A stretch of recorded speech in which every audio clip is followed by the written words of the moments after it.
Good morning from my side. My name is Martínek, and I am a research associate at IDM, Institute for the Danube region and Central Europe here in Vienna. And I have the pleasure to moderate today's discussion on the snap parliamentary elections taking place in Serbia. But before we jump into the discussion, I would like to give the floor to Sebastian Schäffer, the director of our institute, to provide us with some short remarks. So please, Sebastian, the screen is yours. Thank you very much, Daniel, and welcome to everyone who joins us in the Zoom call and or on the YouTube live stream. Unfortunately, not at the IDM premises. Some things seem to go around in circles, and sometimes that's a good thing, sometimes probably not, and sometimes we're gonna find out. I've just been looking at what we have done over the past elections that happened in Serbia. And as we all know, it's the third parliamentary elections in 3 years. And in 2020, we were in this online space. In 2022, we were actually physically in the Hofburg and also live streaming. And now we are back here, and even we have some changes in our speakers lineup due to the situation that we all know, the big C that we thought we don't have to talk about anymore. Then going in circles, we also see again, obviously these snap elections, where on the one hand, I, as a personal observation, have to ask myself, is this something that is really making sense in a democratic way, as we have a majority that should function? If we think about democratic structures, we want a stable majority in the parliament. If a stable majority is not possible and things change, of course we do snap elections, but I am just putting the question out there if we really have to see the third snap election in a row with the results that we have seen before. But there are much better experts talking about this, and I'm very much looking forward, and thank you very much for joining us also on short notice, but also on long notice. Our three wonderful experts, Daniel will introduce them.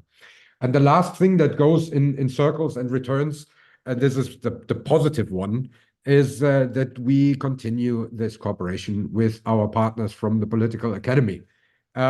So regardless if snap elections or regular elections in our region, the Political Academy is a long-standing partner with our series here, and we are very, very grateful for it. Matthias is joining us for these introductory words.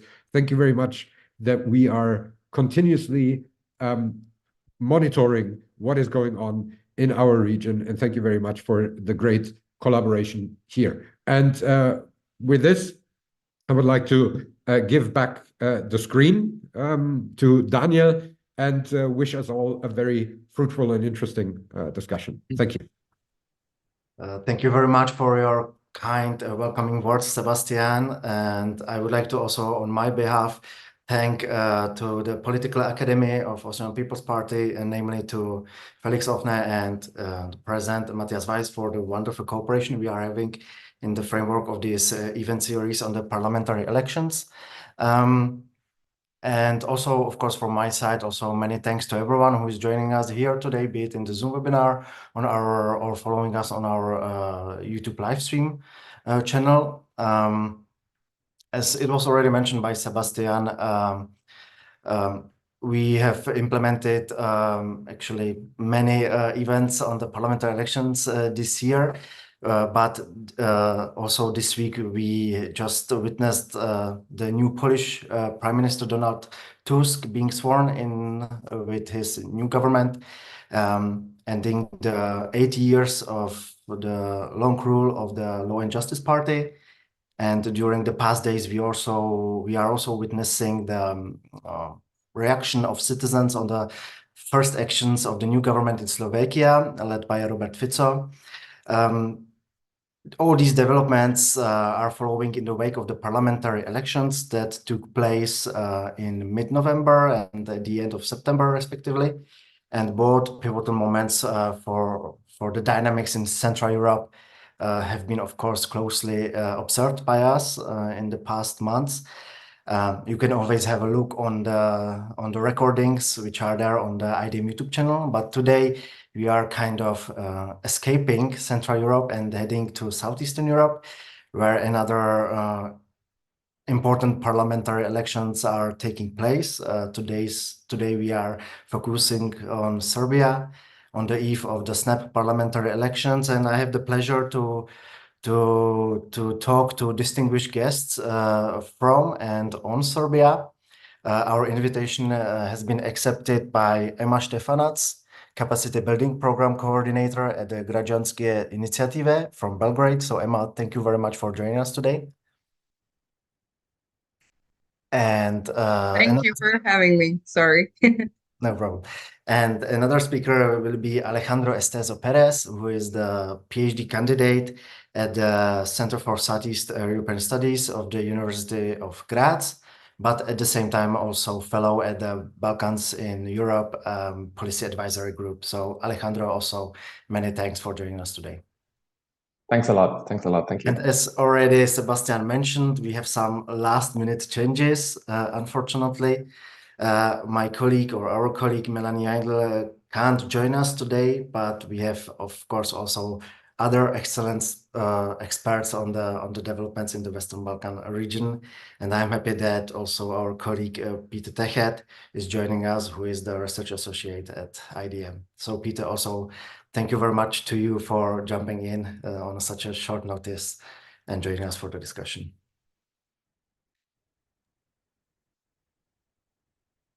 Before we jump to the discussion, I think it would be pity not to actually use the opportunity and provide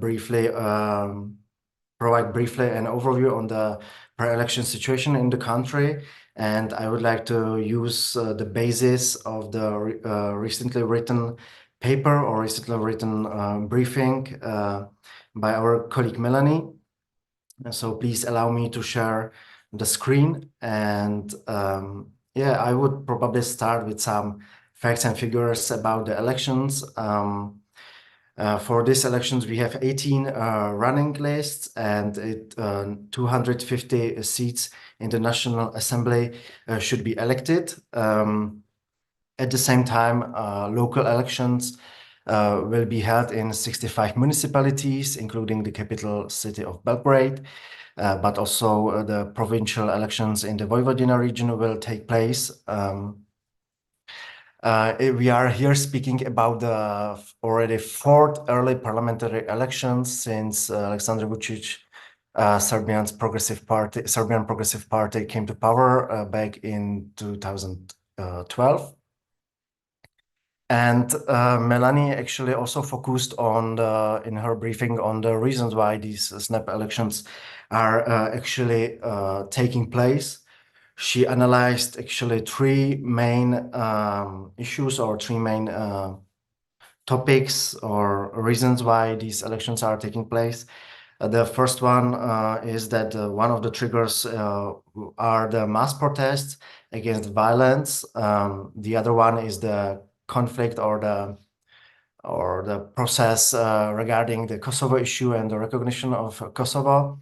And the third one would be the economic issues, so the inflation, the energy crisis, and so on. And to briefly maybe a little bit elaborate on all these three issues, Melanie wrote or described that in May 2023, so this year, 2 mass murders took place in Serbia. The first one at a school in Belgrade, where a 13-year-old pupil opened fire on his classmates, killing ultimately 10 people, in total 10 people. And then a day afterwards, a 20-year-old killed 9 people on a shooting spree near Mladenovac and Smederevo. And while the government reacted by introducing stricter regulations on arms ownership and also implementing higher security measures in schools, mass anti-violence protests broke out throughout the whole country, accusing actually the government of creating an atmosphere of fear and hatred. These protests continue then throughout the year, and as Melanie wrote in her briefing, received overwhelming support within the population.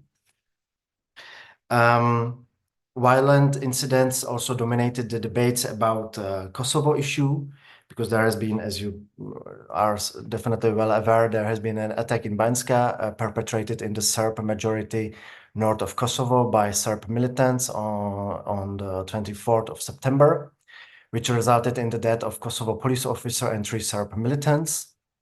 And this event also got quite international attention after the introduction of the EU-mediated proposal for the normalization of relations between both countries, Serbia and Kosovo, in early 2023, the so-called Ohrid Agreement, which to this day, as Melanie points out, lacks both implementation and signatures. Experts speculate that the call for these early elections is strategy to actually postpone the commitment to the agreement. And as I also mentioned, or as Melanie says or writes in her briefing, according to her, both these explanations are flawed, as there is neither a clear indication of drastic fall in popularity of the Vučić party nor visible international pressure on the government to implement the Ohrid agreement. And yeah, while both incidents play a role in the electorate's decision-making, opinion polls show that the voters' dominating topic in these elections is the economy. Melanie writes that Serbia had one of the highest inflation rates in Europe, and the cost of living, especially of food prices, are skyrocketing, while living standards are declining.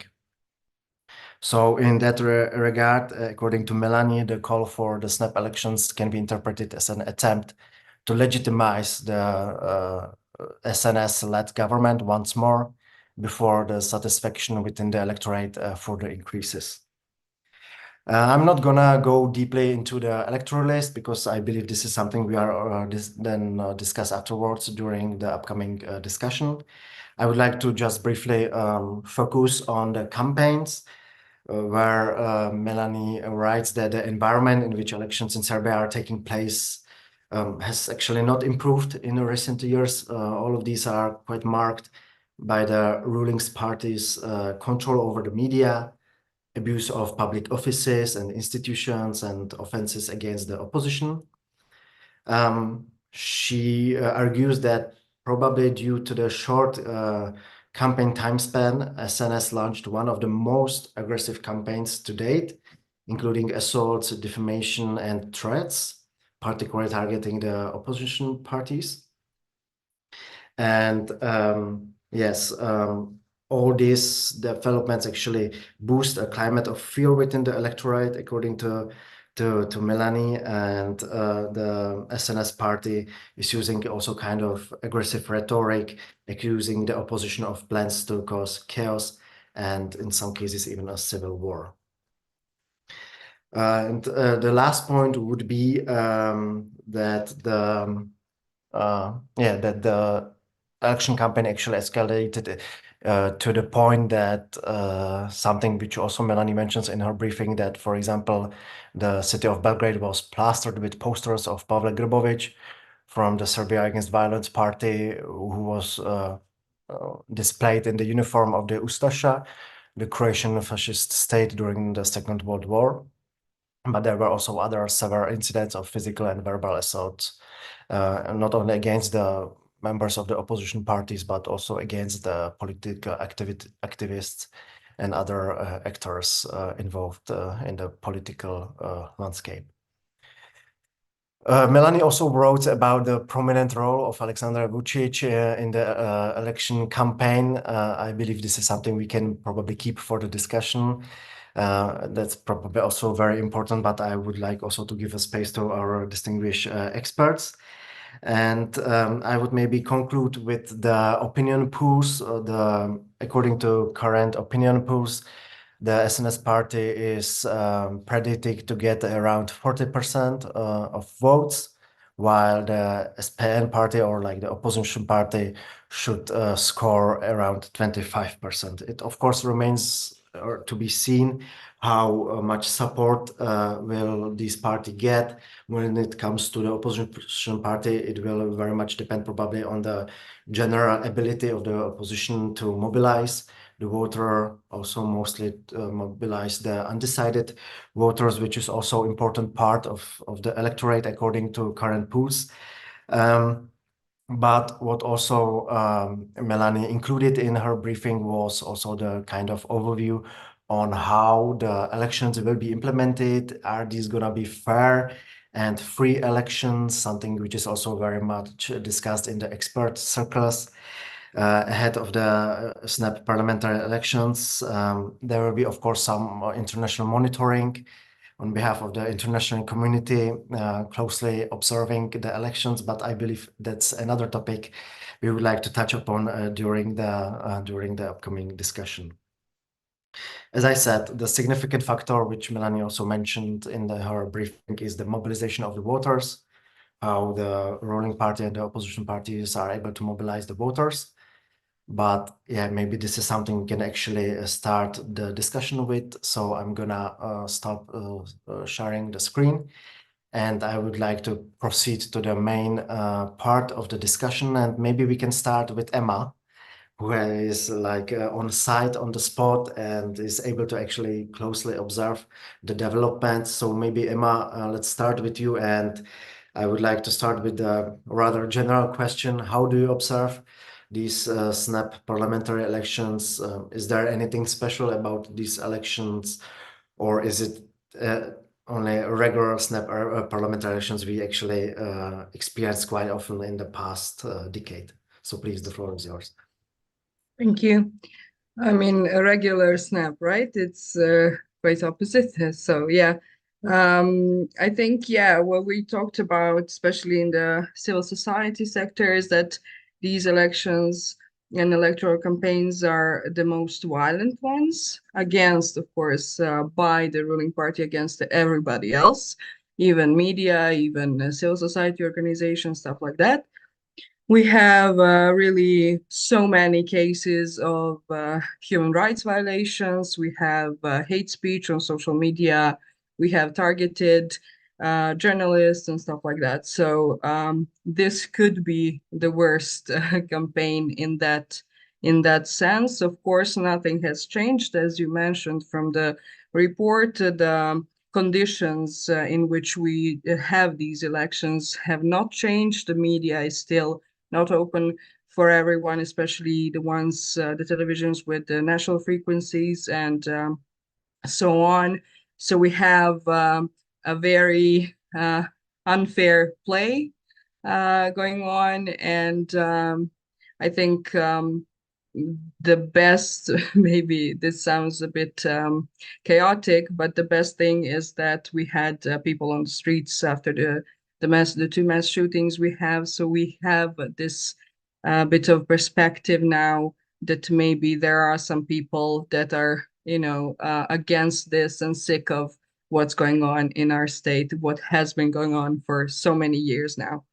So I think, yeah, probably the most violent one, the ugliest one also, the SNS party doesn't really care about what means they use, what instruments, what way they target people, and what they write. They're using public. I mean, we can talk about it later, but yeah, doesn't feel really democratic at all, or really fair. Thank you very much, Ema, for your first intervention. Maybe I would now like to use the opportunity to follow up with Péter and also ask you, what is your perception of the pre-election campaigns? Do you also share this view that this is probably the most radicalized pre-election campaign if you look back on the last 10 years? Yes, thank you very much for having me. I think which is quite interesting in Serbia, and I tried to highlight some points we can discuss about and we can address these topics, is the ongoing try of Vučić by holding SNAP elections to preserve the power. So it's maybe a new model for an illiberal democracy, that you can destroy the democracy even by having too much parliamentary election, because we had, as also Sebastian mentioned, in the last 3 years, three elections with the elections of this year. So maybe that is also a problematic issue, why Vučić and the Progressive Party is trying always to organize new elections. The other thing that we can describe Serbia as an illiberal democracy, so maybe we can say that is following the Hungarian model of Viktor Orbán. So Viktor Orbán, the Hungarian prime minister, is a good friend of Vučić. And Orbán described his regime in Hungary as an illiberal state, as an illiberal democracy, and that is the model Vučić is trying to implement also in Serbia. So there are elections, there are also opposition parties, you can criticize the government, there is at least one oppositional daily newspaper, the Danas. There are some oppositional weeklies. So it's not North Korea, it's not even Belarus. But at the end, there is always one party which wins the election. So that is this hegemonic monopolized model of democracy, when you can participate it with your oppositional ideas and list, but at least you have no chance to win the election. That is maybe the second aspect I wanted to address. And the third aspect I would like to address, and we can discuss it also, the widespread nationalistic atmosphere among the parties. So we can say that now there is an election, or there is a possibility for the people in Serbia to choose between or among nationalist parties. Nationalist, radical nationalist, extreme radical nationalist, and extreme radical nationalist parties. In this sense, even Vučić is not the most nationalist politician. Among the so-called opposition parties, we have 2-3 other coalitions, the NADA, so the Hope, and the Dveri, and other ones also, the Narodna stranka, so the People's Party, and the Radical Party of the famous Vojislav Šešelj, which are most radical in terms of nationalism than Vučić. And even the main opposition coalition, the Serbia Against Violence, has some nationalist elements. For example, in terms of Kosovo, even the major and the main politicians of the opposition coalition, the Serbia Against Violence, they wouldn't be willing to recognize Kosovo as an independent state. Even this opposition list is making campaign among Serbs in Kosovo. So I think in this sense, in this term, we can see a quite nationalist atmosphere in Serbia.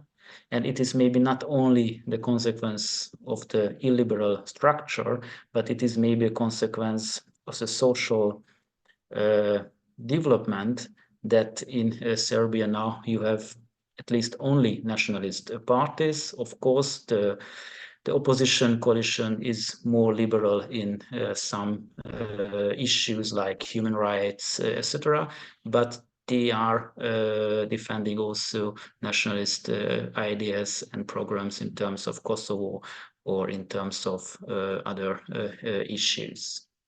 So that is the three main points I would like to maybe address in the following discussion: the Serbia as an illiberal model, and ongoing elections as a tool for destroying the democracy, and the nationalistic atmosphere among the parties, and why it is possible that there is no anti-nationalist movement in Serbia, because only one sentence, because even the Serbia Against Violence, so the main opposition coalition, is a all-catch anti-corruption party without a clear ideological viewpoint. So I wouldn't say that they are the left wings or they are the liberals in these elections.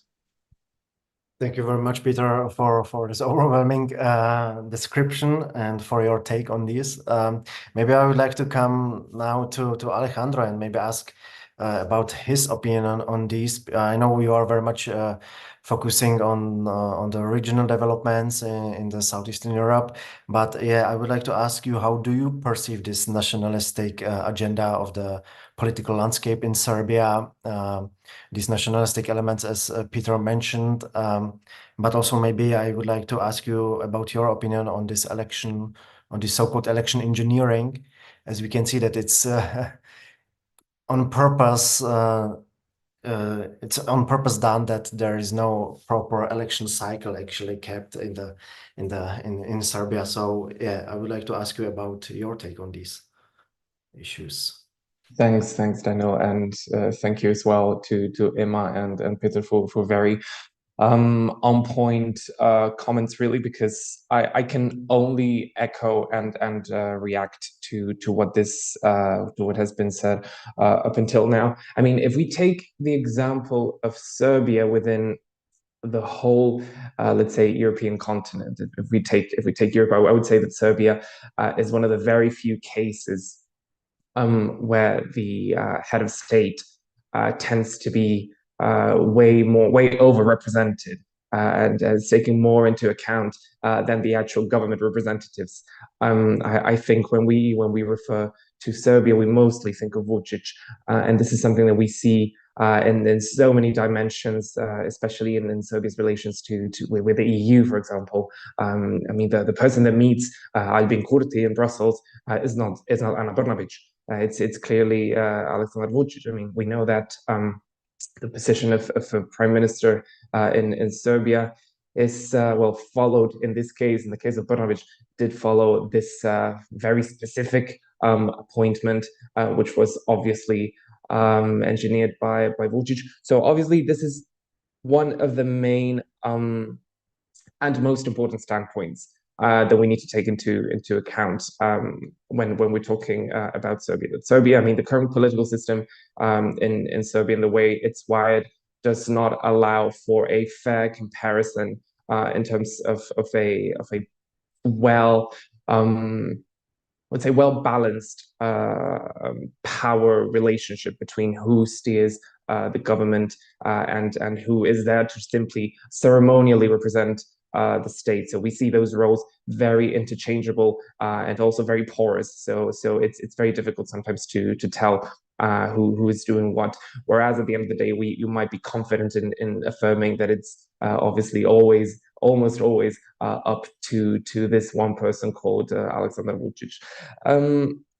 In the sense of let's say bringing up the differing levels of nationalism that we can appreciate in the Serbian political landscape, I do think, especially building upon what Péter was saying, is that the fact that there's so many, such an open bar of different radical, ultra-conservative, neo-conservative, ultra-nationalist political parties, be it bigger or smaller, this is definitely up for nuancing.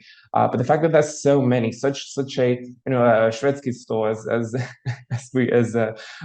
Serbs would say, this pick and mix. Aleksandar Vučić clearly benefits from this. When he goes to Brussels, or every time he meets other counterparts that are usually the ones bringing him the funds. So in this specific case, for instance, I could be thinking of representatives from the Commission. It's clear that Vučić has a big leverage because he is the person that can really stand out as a moderate figure when you compare with the other options that lie to his right. Narratively, we can see similar goals, and I think the discourse is not that much different. I mean, it's obviously focused on territoriality, and sometimes perhaps something that SNS does not really bring up as much as the parties that lie further to the right. But it's this kind of military rhetoric that we have been seeing as well, especially from Zavetnici and Veri. We can discuss a little bit more about that. But then at the end of the day, the conclusion that international counterparts arrive to is that Vučić is our most moderate and most, let's say, a man of state with whom we can get to negotiate, because everything that's to the lies to the right of Vučić is simply going to lead to the whole territory to blow up in flames, for example. So this is one of the main tools, I believe, that Vučić plays to his favor with. Perhaps a brief comment on the opposition, on the pro-European opposition. I would slightly disagree with the comment that there's no ideological positioning. There clearly is an ideological positioning from each of the different parties, but there is a more overarching objective here, which is what the Serbia Against Violence coalition is pursuing, which is undoing the institutional network of clientelism, capture, and corruption that SNS, led obviously by Vučić, has been weaving all these years. This is also why, and this is perhaps something interesting to come back to. It's also why they don't really have, all these parties, they don't really have a unified position towards Kosovo, because it is not really seen as the main priority. It is, of course, a topic, but the main urgency at this point is simply to undo this decade-long, say, capture of the institutional machinery that has been led by the SNS. Thank you very much, Alejandro. I wanted actually to go for another topic. I wanted to keep the topic of the overrepresentation of Alexander Vučić, but now, as I heard the last part of your intervention, I would like maybe to follow up on this, because what we can see actually when it comes to opposition parties in the region of Central, Eastern, and Southeastern Europe, they are in many cases simply unified with the argument or with the agenda of going against someone. We could observe that with Babiš in Czechia back in 2021. Now we could observe it in Slovakia with Robert Fico, for example, and sometimes they are perceived, the opposition parties are perceived as lacking kind of a clear program, clear political program, political agenda, that they are unified actually only in the matter of fight against the big tycoon or the big political fish. And I think this might be also similar in case of Serbia. So maybe I would like to ask Ema, what do you think about this?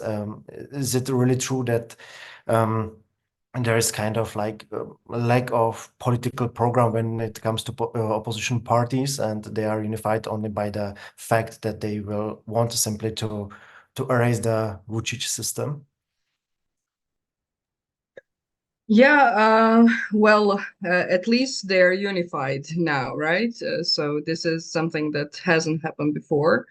I mean, like Alejandro said, they probably have enough problems to deal with already. So I don't think I mean, the Kosovo issue is, of course, probably the biggest one. So this is like tricky for everyone to tackle and have a definite stand on that.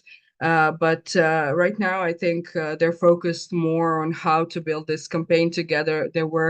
Because it's ending now, of course, but then how to stand together, how the people are going to react on it, because it's tricky, because they've never done it in this way. Also, there are many grassroots in this coalition, something that started from the local level, let's say. So different kinds of public and target groups they have to cover, and so probably this is why they're I mean, this is just my personal opinion. This is why they're trying to balance on these big topics, and maybe also, you know, to cover the local topics. And, you know, they're usually they're really focused on Belgrade and how to win in Belgrade, because this is something they think it's going to be, you know, just a big step towards a bigger change. So yeah. Thank you very much, Emma. Peter, do you see this, the developments on the local level, when we speak about the local elections, particularly with the focus on the elections in Belgrade?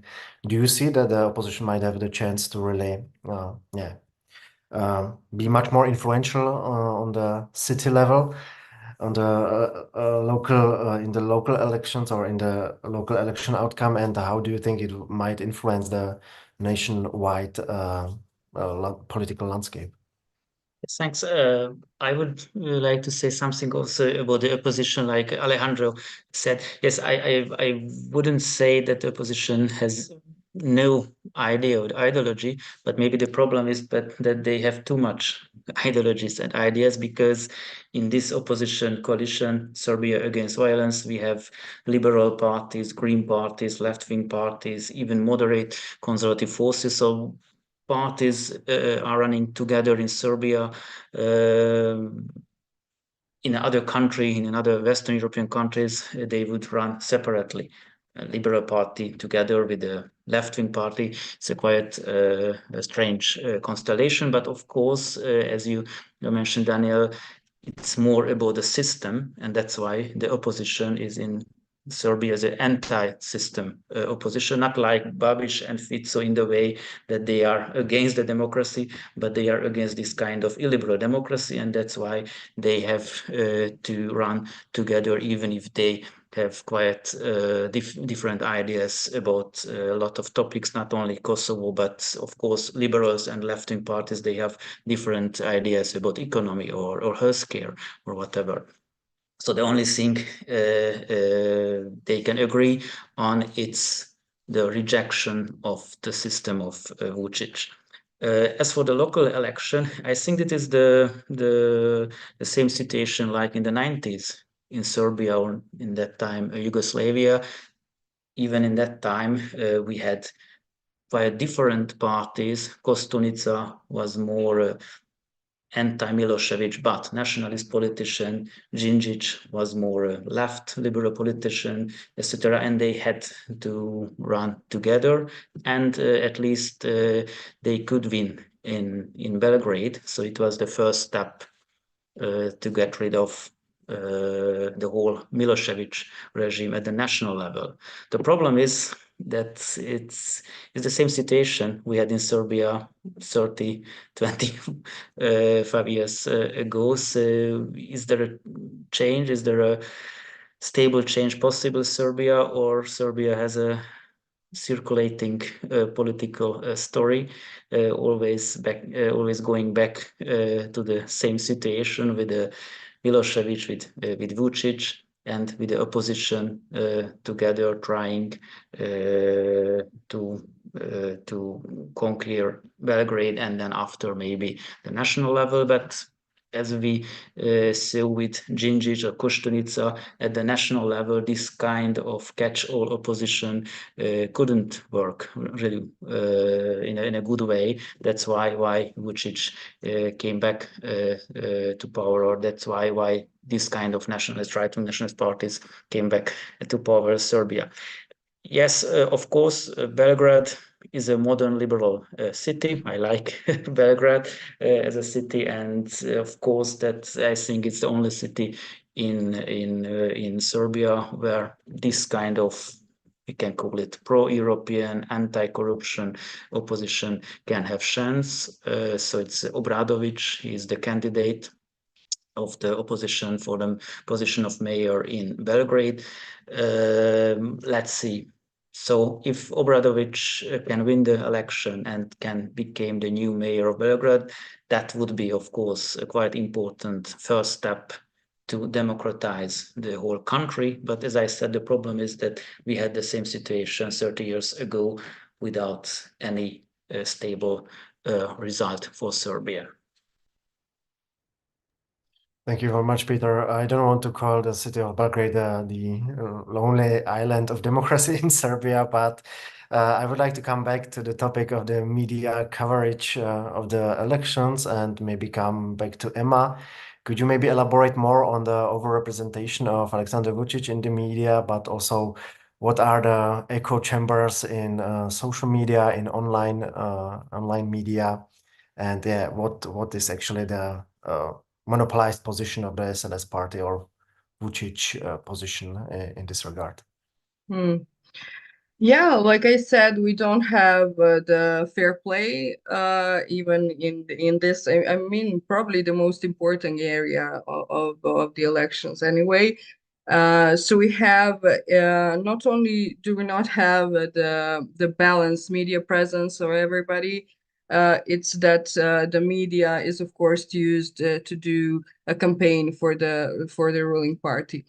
We have I actually wrote down some data because Savta, one of the civil society organizations that's following up on the elections, they did you know, a research about the media appearances of the state members. They had 800 media appearances during the election campaigns. They had 10% more. The SNS had the 10% more media coverage for actually the members of state than the last year. And this is, of course, the most important and of course the most frustrating thing is that the president Vučić is actually more present, and the list is also called Alexander Vučić, of course.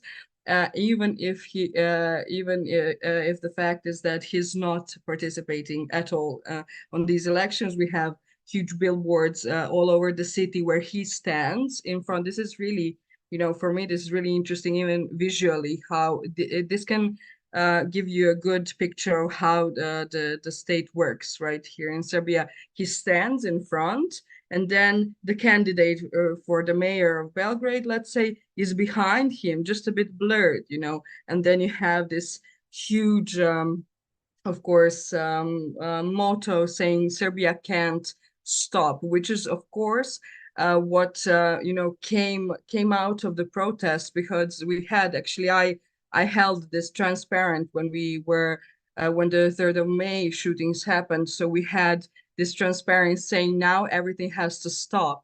And this was just, I have to say, this was just an accident. We needed to use something to, you know, express ourselves. So this is what the media then covered, and so they used it to say Serbia can't stop. So it's also a bit how this works, you know, some campaigns, how they make the campaigns. So he had, even if he's not a candidate, he had 14,500 seconds more than the opponents, the opposition in total on media. So of course, what is also interesting is that there is no youth policies, youth topics in any party actually at all, any campaign. And what is, of course, the most dangerous part is the social media, and how you know, how there's an orchestrated campaign, an orchestrated number of people that go and post hate speech comments, really ugly comments on everybody. Especially, I can say, from the point of view of our GOTV campaign, that is, of course, as soon as it has been, you know, started and launched, it has been you know, used as a method to, you know, say that this is something against the state interest, that these are the traitors of our state and stuff like that. So it's a really ugly campaign. And on social media, of course, without any control, there are a lot of people going through, you know, I think, of course, their careers are at stake, because these are public figures and stuff like that when we talk about the GOTV campaign. So this is what it looks like. I think the billboard thing really shows what it looks like. The person that is not, you know, you're not going to choose him. It's what Alejandro says. He is in charge of everything. He does everything. He is the strong hand and a strong leader that the people want. So it's a cancellation of every type of institution. We only have the president role. Of course, everybody else does what he thinks is right and so on. So yeah, this is the current state. Thank you, Ema. Maybe just if I would like to ask you, Péter, if you could maybe briefly comment on this, because I know you are also a legal expert or expert on legal issues. Do you think this position of Alexander Vučić as a president of Serbia, which should be, the presidential role should be rather supra-party position or supra-party role, which is obviously not happening, and also from the point of view that Alexander Vučić is not amongst the party members who are actually running in the elections. I would like to ask you, how do you see this issue? Because I saw there were also maybe some legal constraints about this. Do you think this is actually legal from the legal point of view? So yes, officially the president of Serbia is an independent person, even if he or she is elected by the people, but she or he has to be independent. So, for example, Vučić officially is not member of the Progressive Party. Of course, it is his party. He founded it, but Vučić is playing this kind of role that I'm the strong president above all, above the parties. I'm not part of this kind of dirty party politics because I'm the president, but at the same time, as president, of course, I'm giving even my name to the coalition led by the Serbian Progressive Party, because that is the official name of the Serbian Progressive Party, Alexander Vučić, and then the other parties, because even the Serbian Progressive Party has other partners. So that is this kind of tricky games Vučić is doing, that I'm a president, I'm an independent person, I'm above the whole dirty politics, but at the same time there is one coalition I'm identifying myself with.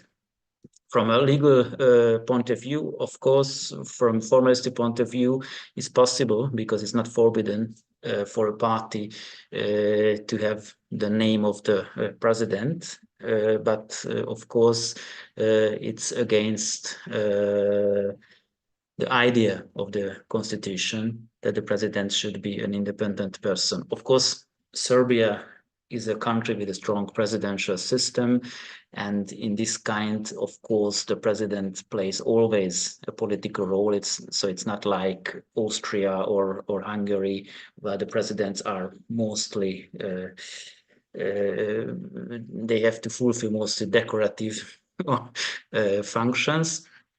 So of course, in a country which has a strong president, the president is always a political person. But yes, of course, there's a problem that the Serbian Progressive Party, because the Serbian Progressive Party is using the name of the independent president, the Serbian Progressive Party functions and works as a state party. So the state is the Progressive Party, and in this political sense, you can understand why the president identifies himself with the Progressive Party, because the state is the party is the state, and all other political parties are only dirty elements of the political chaos. But there is one stable point, that is the president and his party. That is maybe the ideology of every illiberal democracies. That is the same situation even in Hungary. Of course, Orban is not the president of Hungary, so he can be a politician, but the ideology that there is one person and one party, which is the state, that is the same ideology in Serbia and in Hungary and also in Russia.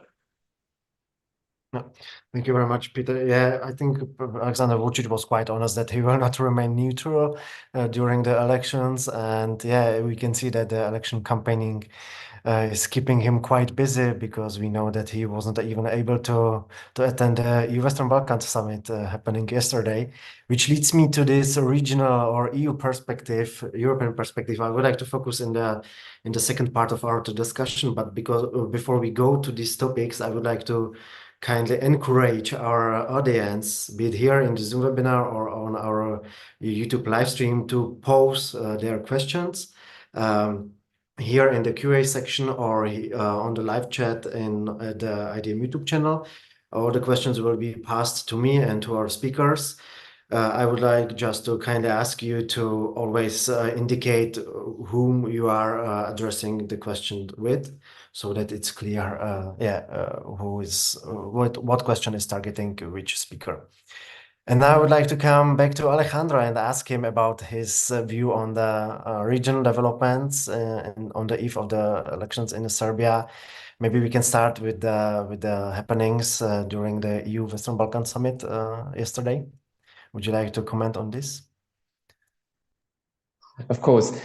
I think that we do have to acknowledge to begin with that this week, or especially these past weeks, have been quite dynamic in everything that concerns EU relations with the Western Balkans.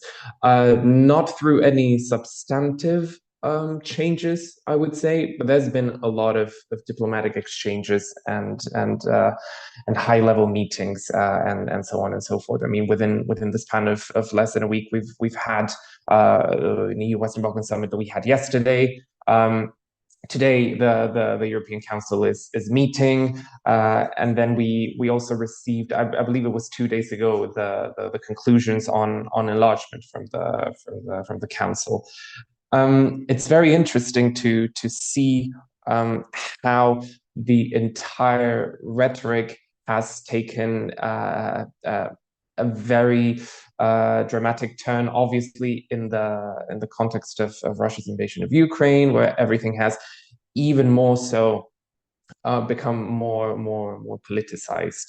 There were a few hints already that this process was not about merit anymore, that we were able to reconfirm, especially during the first years of this current incumbent commission, especially after the implementation of the new enlargement methodology and so on and so forth. So it was clear that the process would become way more political and politicized. The situation that we find ourselves right now is, in my view, an attempt from EU institutions, chiefly the European Commission, but also the member states, to keep Serbia within the European orbit as much as possible, and one could even argue that for as long as it takes. This is problematic in several ways. It has been proven, on the one hand, that there's a serious democratic backsliding ongoing in Serbia that has been ongoing for several years now, and this has been recognized in the enlargement reports that have been published and issued by the European Commission throughout the years. And then on the other hand, there is this desire to avoid Serbia from flowing away into the arms of other, let's say, friends that are obviously not friends for the European Union, such as Russia or China, Turkey, whatnot. But this is the kind of dilemma, I believe, that the EU institutions, especially member states, are dealing with right now. They are conducting a very problematic policy of appeasement towards Belgrade, especially, I mean, embodied obviously in the figure of Vučić, because Vučić is the main say interlocutor that they have in Belgrade, which in the long run, we are already seeing how many consequences this is having. It is obviously being benefited as well by the presence within the European Council and the EU Council of Hungary, which is a very narrow ally of Serbia, and which will not hesitate to go the extra mile in order to please Serbia, but also at the same time advance its own interests within the let's say the 27-member party. Again, it's in my view not the right approach. I think that especially the member states here should be a little bit more assertive with Serbia, towards Vučić. I also understand the fear of letting go or the risk potentially of letting go such an important ally. But sometimes it's these things are just necessary even for the political statement. I'm happy to elaborate a little bit more on this, but to just leave some space for the colleagues to see where what they also think. Thank you, Alejandro. Maybe I would come back to Ema when we are speaking about this original perspective about the EU or the future of Serbia within the EU. I would like to ask you if you, because you are also very much dealing in your daily basis work with the youth and with young people, could you maybe share with us how the youth in Serbia see this issue? Do they also see this dilemma? On one hand, the backsliding in the domestic politics in Serbia. On the other hand, the European Union trying to appease kind of the SNS party or Vučić and try not to lose the track with Serbia in order not to give the space to other geopolitical players, as Alejandro mentioned. Is this dilemma this geopolitical dilemma also present within the youth? And how they actually see the future of Serbia in general? Yeah, well, I'm not sure because we have a decrease of, what do you call it? I mean, among youth, there's been the alternative report that the National Youth Council of Serbia does, and this is the only report we have on youth because the state institutions are not interested in doing it. So I think around actually, I'm not sure, so I won't say a number, so I'm not wrong, but there's actually been a decrease on when the youth was asked about, do you trust the EU? Would you support Serbia being in the EU? So, I mean, the European Union is here really strangely portrayed because this is also from the perspective of the civil society sector. We've been, of course, targeted as traitors for having EU funds and so on. But on the other hand, the EU is the main donor also for our state institutions. But what the general public thinks is that is Russia. So this is, how the EU is perceived here. Of course, Vučić plays this double role, on one side with Russia and the other side with the EU, what we already mentioned. So it's kind of confusing, of course, confusing even more for youth. Of course, you don't talk about this in schools. You don't. You have forbidden topics. You have, some narrative in the public on social media and stuff like that. So you can't really. I don't think young people have the opportunity to hear, one side and the other, and to really be informed properly and educated on what it means, to be in the EU or outside. What's in for Serbia? What would we, benefit from and stuff like that. So what I think this is the main role of the civil society organizations to do this part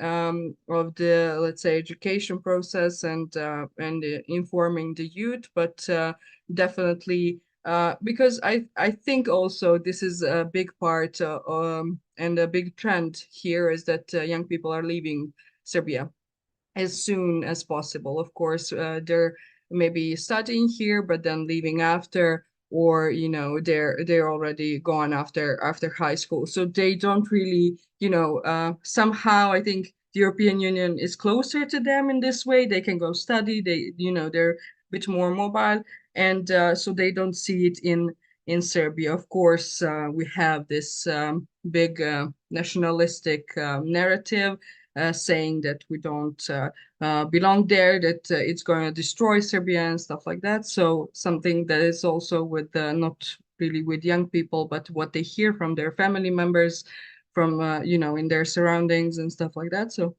I think this is just a logical decrease, a logical trend by if we consider what's going on and the context in Serbia. Thank you, Ema. Yeah, that's unfortunately also situation in other countries of our target region, that the kind of communication or the distribution of the benefits of the EU membership is somehow losing the ground, and also, of course, all the happenings on the European or EU level are going through the so-called national filters. So, of course, the national governments are always just picking up the issues they find convenient and where they can actually earn some political capital. But I would like maybe to ask Péter if you would like to comment on these, maybe on these different narratives which are existing in Serbia, but also in the Western Balkans in general. Is there maybe anything? Is there anything from this regional perspective which is kind of influencing the pre-election situation and maybe also will influence the post-election or the election outcome? You mean the narratives about Western Balkans or European Union? I mean the narratives about the geopolitical players and their role in the Western Balkans when it comes to fundings and but also like the democratic values, democratic system and so on.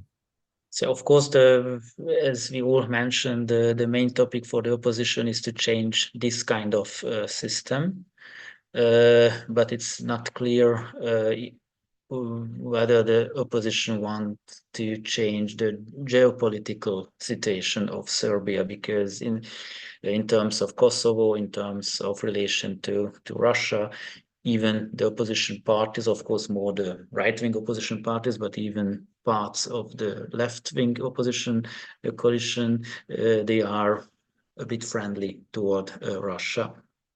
The fun fact, in Serbia, there is also a Russian party with this name. Is officially is the party of the Russian minority, but also for the Russian-friendly Serbian minority.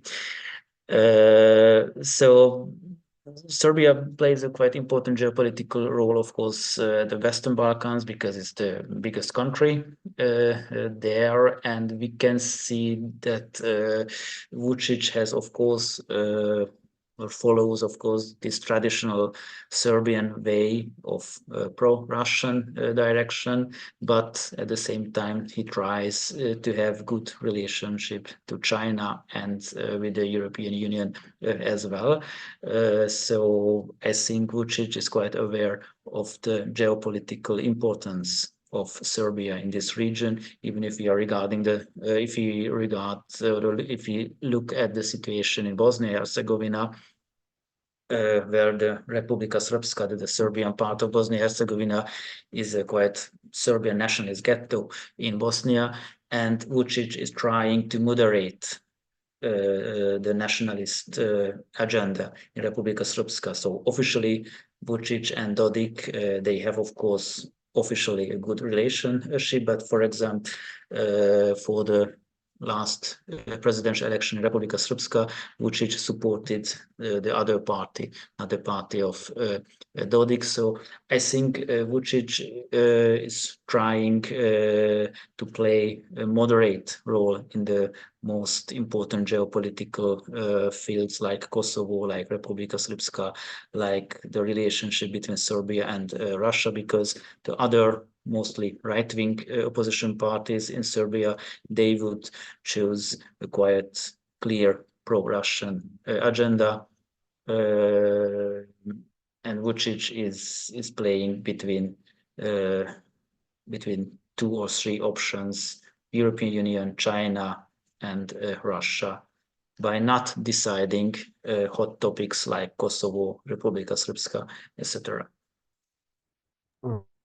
Thank you very much, Peter. And yeah, that's exactly where I would like to head our discussion in a minute towards the geopolitical players and the issue of Kosovo. But before we do so, I would like once again to motivate our audience to pose questions. And I see there has been already one question addressing Alejandro.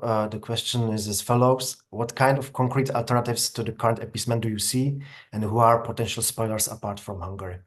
Please, Alejandro. Yeah, thank you for the question, Franco, I believe. Yes, I'll be brief. I do think that this appeasement approach is nothing that the EU institutions want to get away from. This benefits and this helps the EU buy time. What I mean with this is that they find this investment as a good investment to make. Say, for instance, that they were able to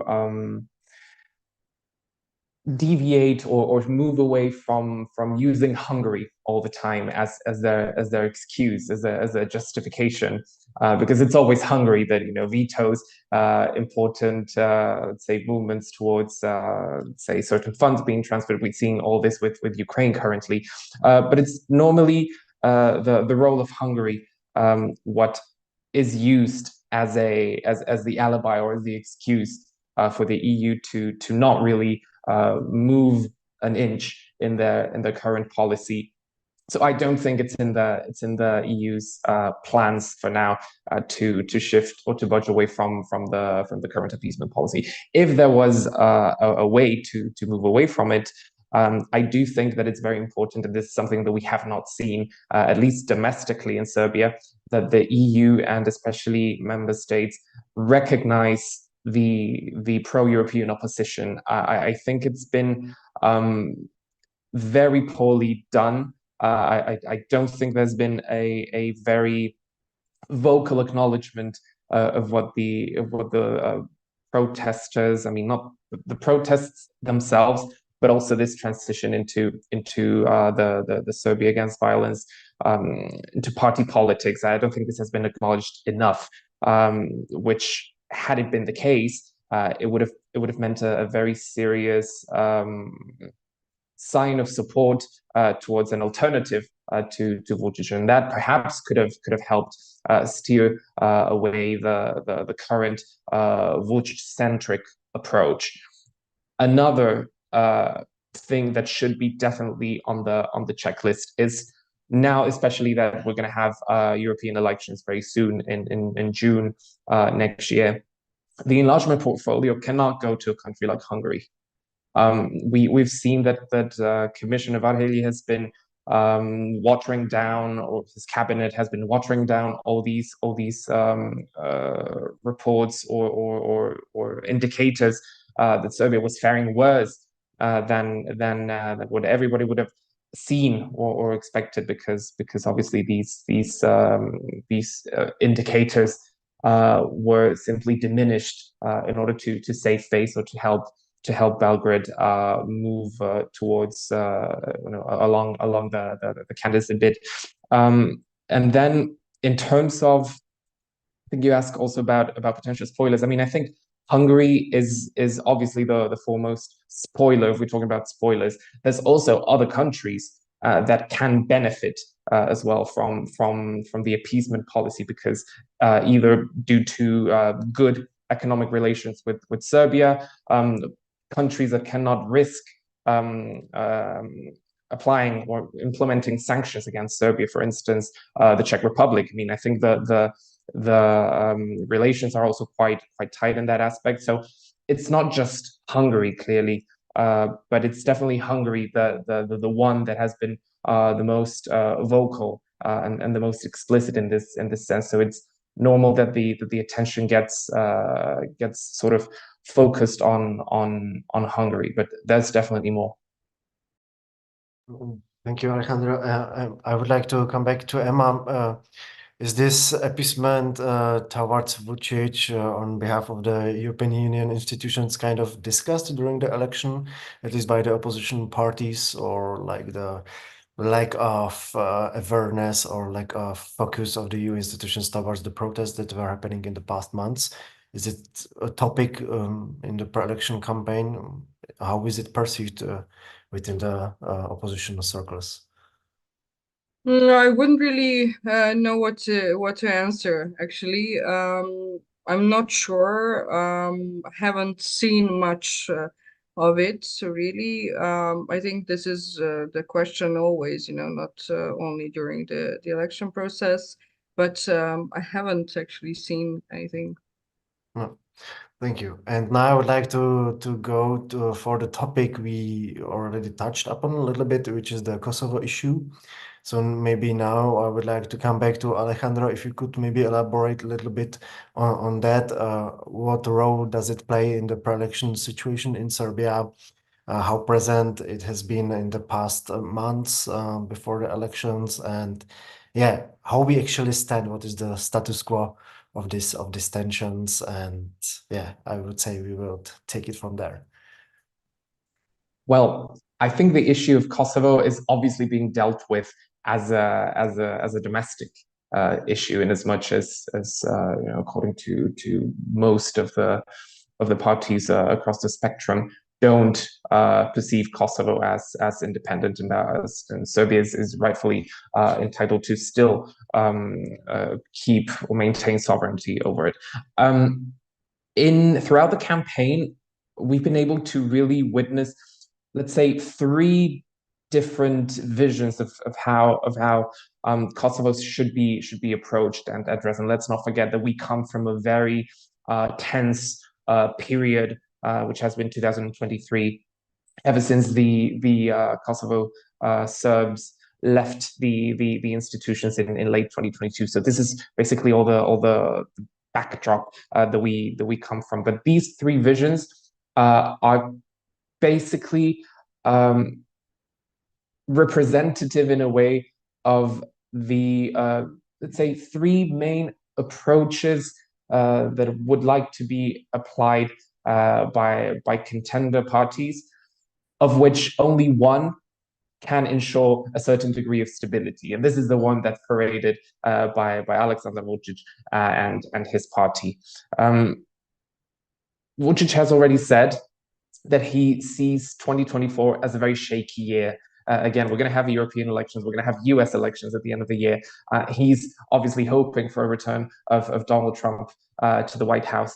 So knowing this, he presents itself as the most capable and competent person to deal with the issue of Kosovo, and to negotiate and to at least even pretend to have a dialogue or a conversation with the institutions in Pristina.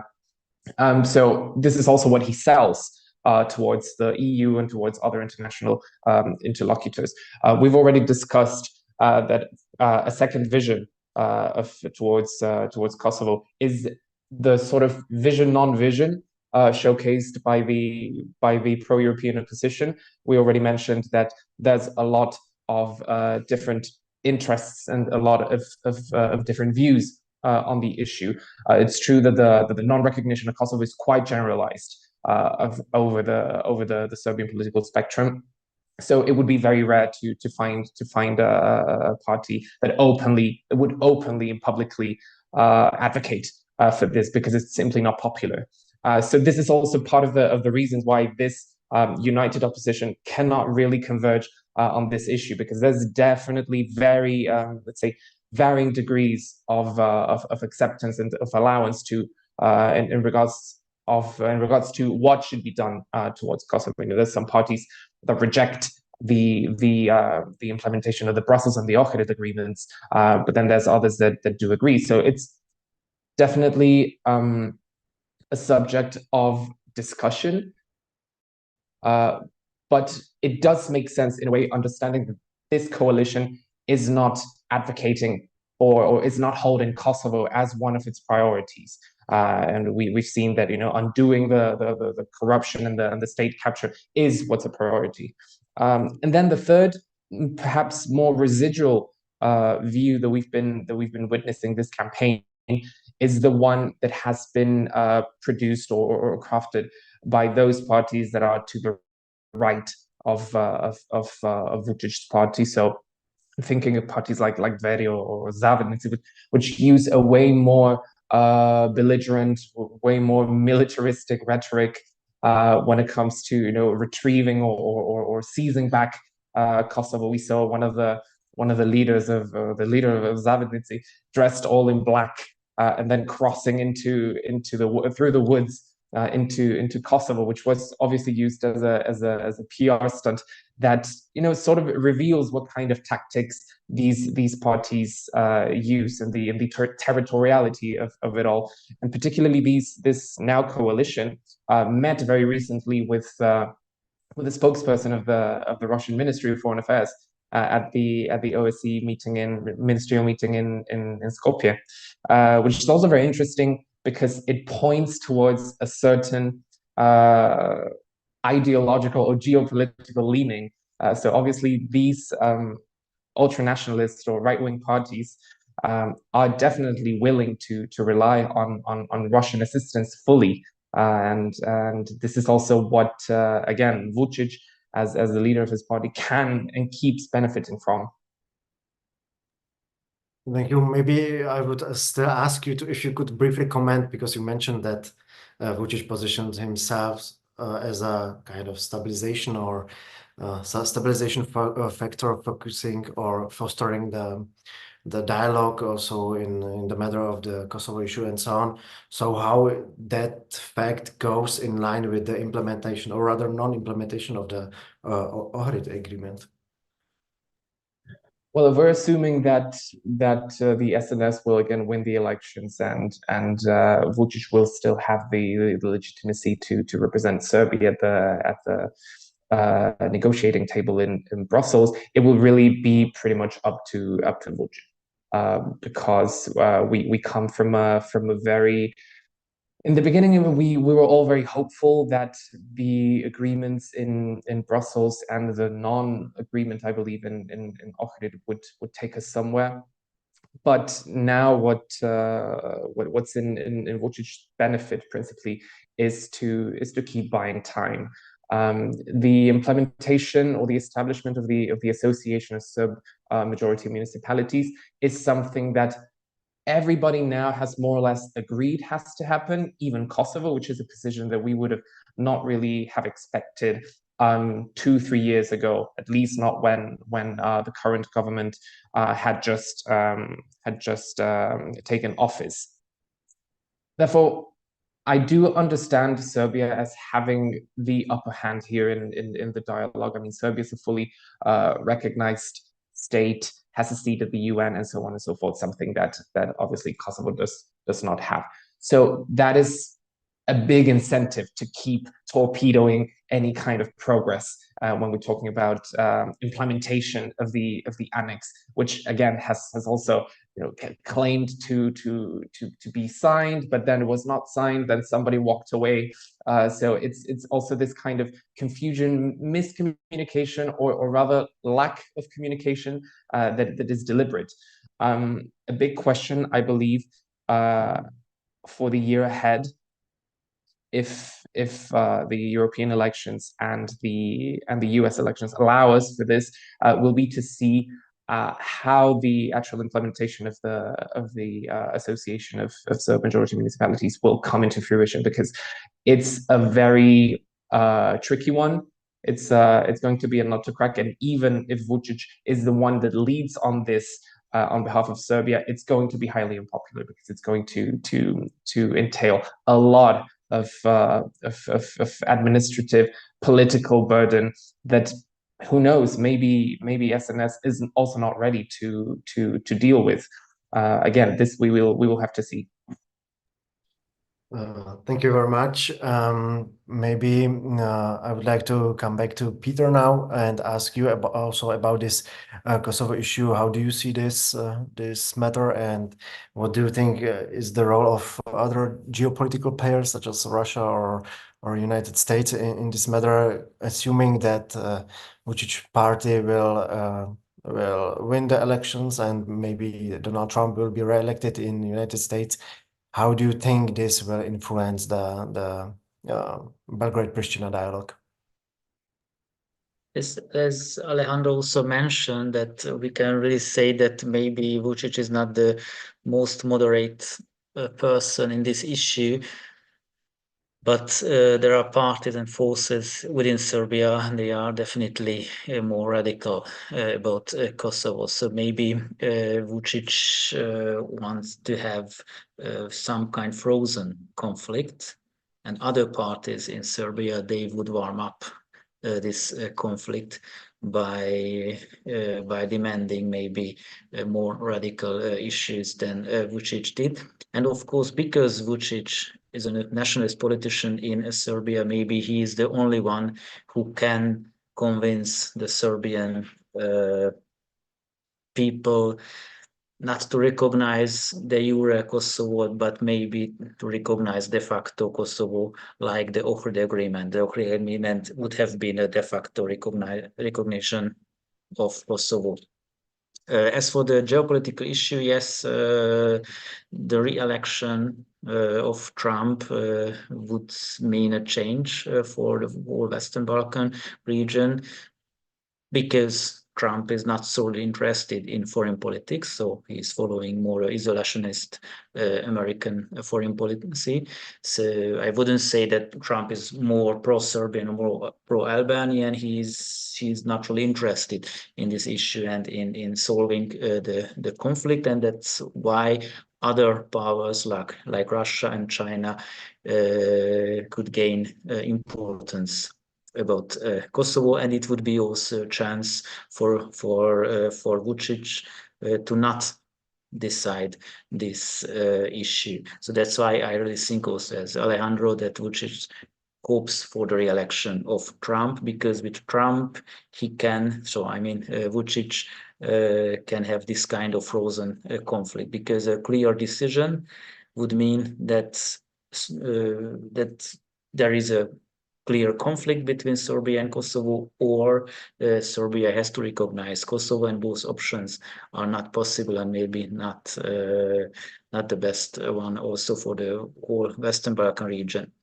And there are also other players in the region. So, for example, Hungary, we mentioned several times Hungary as a important players at Western Balkans, and it's a quite new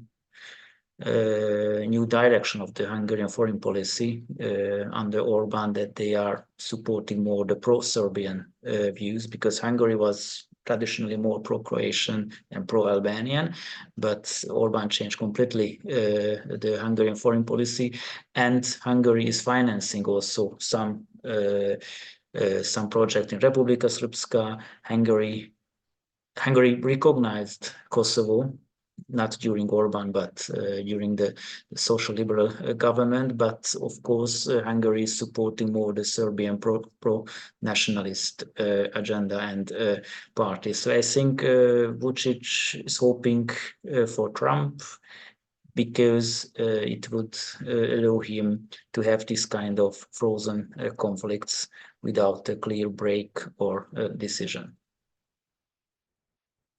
Thank you, Péter. Yeah, I think we can all agree that this Kosovo issue resonates more or less also during the election campaign, but also in the past months or even years.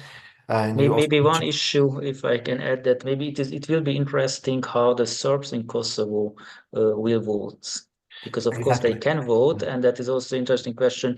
If Vučić has a big popularity, huge popularity among the Serbs in Kosovo, or maybe the more radical nationalist parties who refuse the complete recognition of Kosovo can win the election within the Serbian minority in Kosovo. But as I mentioned, even the opposition parties tried to make campaign among the Serbs in Kosovo. And exactly, if I can add, what is also interesting is that they will have to vote on this side of the administrative border. So probably, they will have to drive there, or they will be driven there, which is probably gonna create more pressure on the voters. And we have to have that in mind as well. Exactly. That's what that was the issue I was actually heading to. So the question of Kosovo Serbs and their participation in the election. Thank you very much for answering that already. And I think as we are already approaching the end of our today's discussion, I would like to maybe touch upon the very last issue, and that's the foreign observation of the elections. How do you see this aspect? Because we were saying that the elections are nor fair nor free, kind of in a sense. And I would like to ask you, maybe Ema, if you can elaborate a little bit on that. How do you see the foreign observation from different international organizations, but also from the domestic organizations, and how they can actually monitor and kind of reflect on the implementation of the election? Yeah, I mean, it's I think, of course, there will be monitoring, but the most important part is what is going to be happening on the polling stations, right? So how the political parties are going to make sure and are going to react on what's going on during the entire election day. I mean, we had, of course, the OSCE is here all year round, especially now. We had, as members of the civil society, we had some meetings, and they have our point of view also, but what they're going to create is a report that's usually just a report, and nothing is really being done on that side. So this is a kind of concern. Of course, that it's good that we have them here. We have also CEPTA that I mentioned.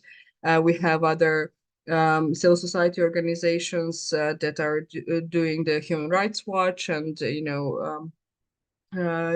taking track of what's going on. But I think it's up to now, at this point, on the 17th, it's going to be up to political parties and how are they going to make sure that the elections are really done properly, even if the campaign wasn't really fair for everyone.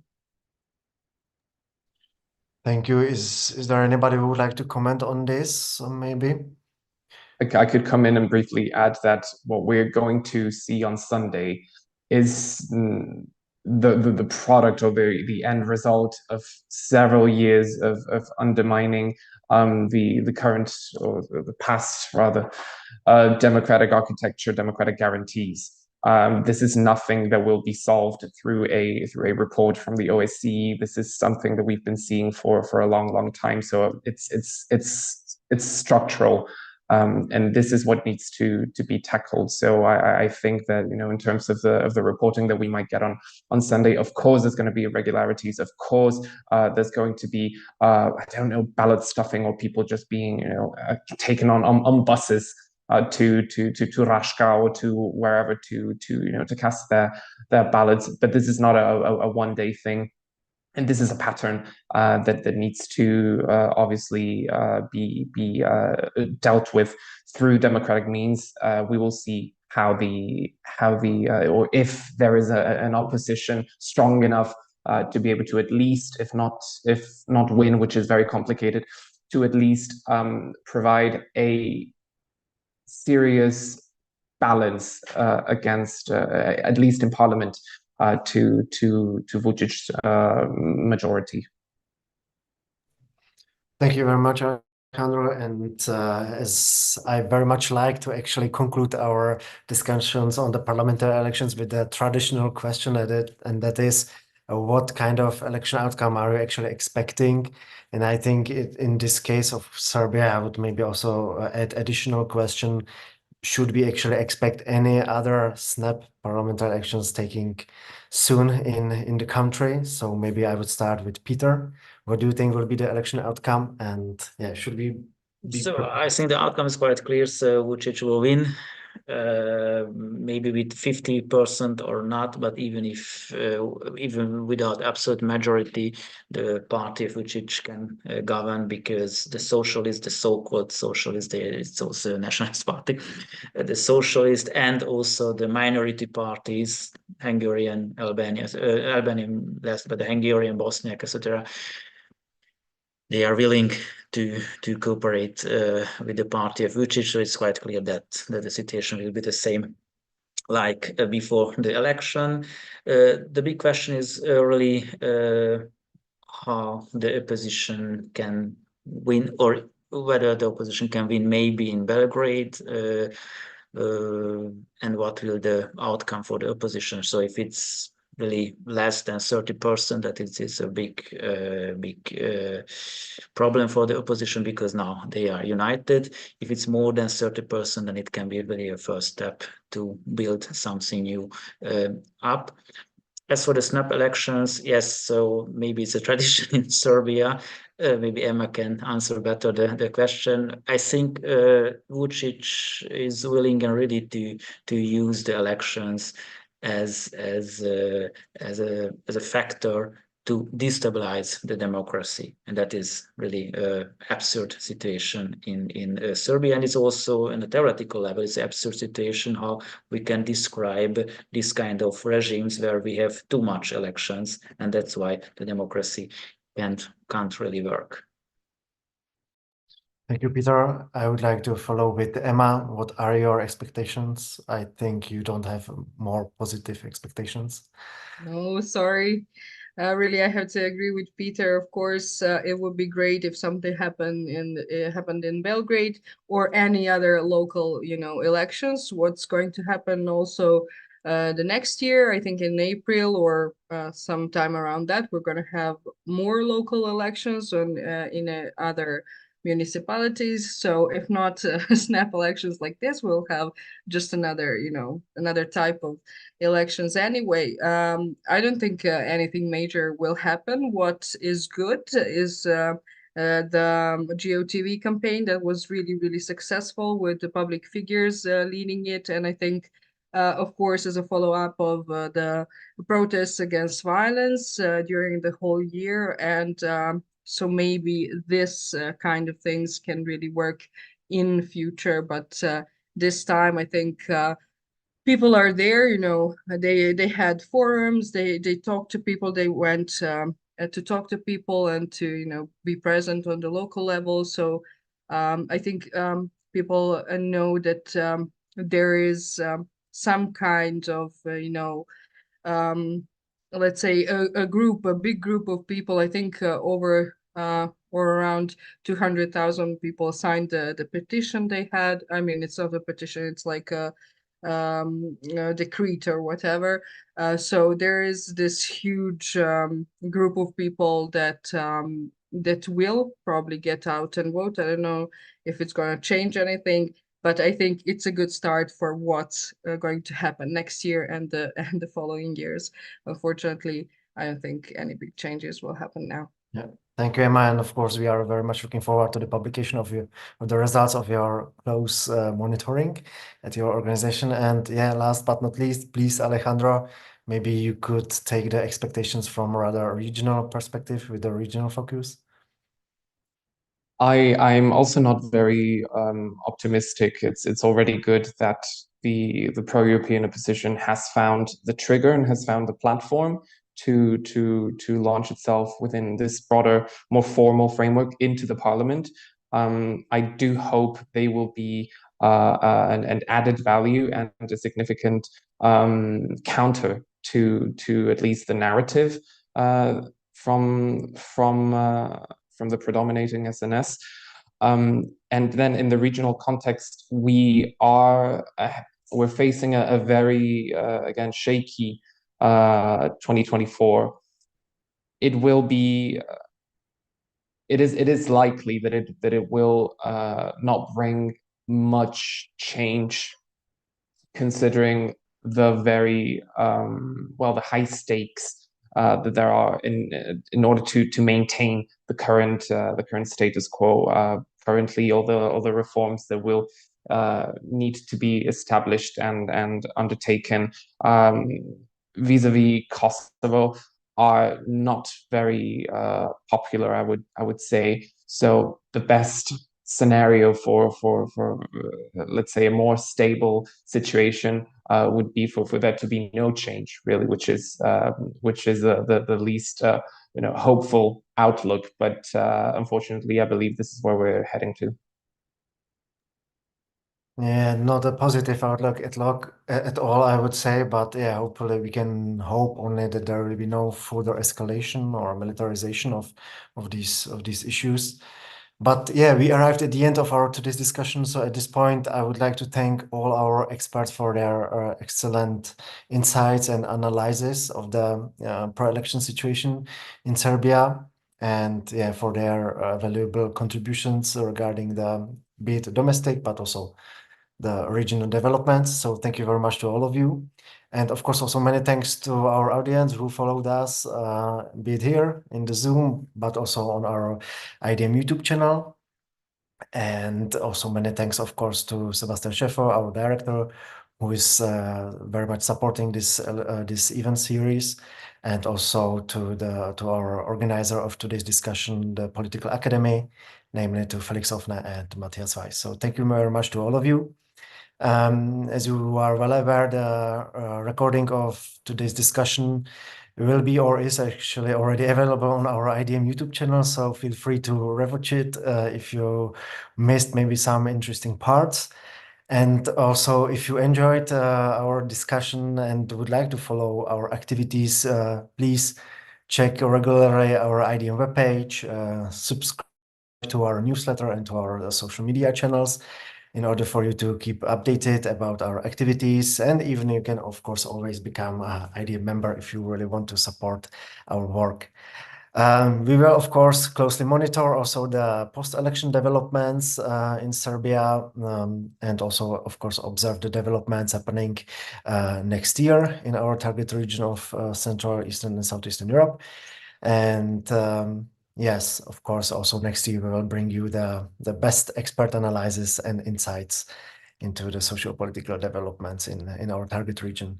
So once again, thank you very much to everyone. Thank you very much for joining us today. And I hope to see you at one of our events planned in next year. Until then, I wish you all the best, of course, and also calm holiday season if possible.